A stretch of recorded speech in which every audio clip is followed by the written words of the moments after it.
National highway number 56 પર નસવાડથી દેવલિયા વચ્ચે જે ઊંડા ખાડા પડી ગયા અને ભારતીય જનતા પાર્ટીએ જે વિકાસ કરેલો એ વિકાસ અહીંયા અમે જોવા કરીને આવ્યા છે ત્યારે અહીંયા જોયો તો ઘૂંટણ સમાજ ખાડા પડી ગયેલા છે.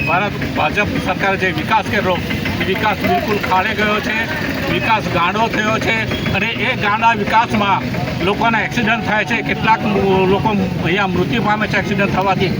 આ સરકારને ભારતીય જનતા પાર્ટીની સરકારને કહેવું છે કે તમે બણગા ના પોગશો વિકાસની. તમારો વિકાસ તમારા કાર્યકરોને તમારા નેતાઓને ફાળે જાય છે, પ્રજાને કે આમ પ્રજાને ફાળે બિલકુલ વિકાસ થતો નથી અને કેવળ પ્રજાને ભોગવવાનું જ રહે છે. ક્યાં સુધી અમે ભોગવશું આ પ્રજા? આવા ખાડામાં ક્યાં સુધી જીવીશું?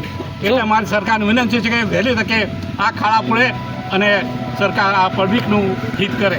આજે અમારો કાર્યક્રમ ચક્કાજામ ન હતો એટલે અમે ચક્કાજામ કરવાના છે હમણાં અને ચાલે જ છે ચક્કાજામનો કાર્યક્રમ. આ તમે જુઓ છો ઘૂંટણ સમા રોડ પર ખાડા પડી ગયા છે. ત્યાં સરકારનું પાણી હલતું નથી. આ રોડ પર MLA જાય, MP જાય છે, મિનિસ્ટરો જાય છે, કલેક્ટર જાય, કોઈને આ ખાડા દેખાતા નથી. આ સરકાર આંધળી થઈ ગઈ છે કે શું?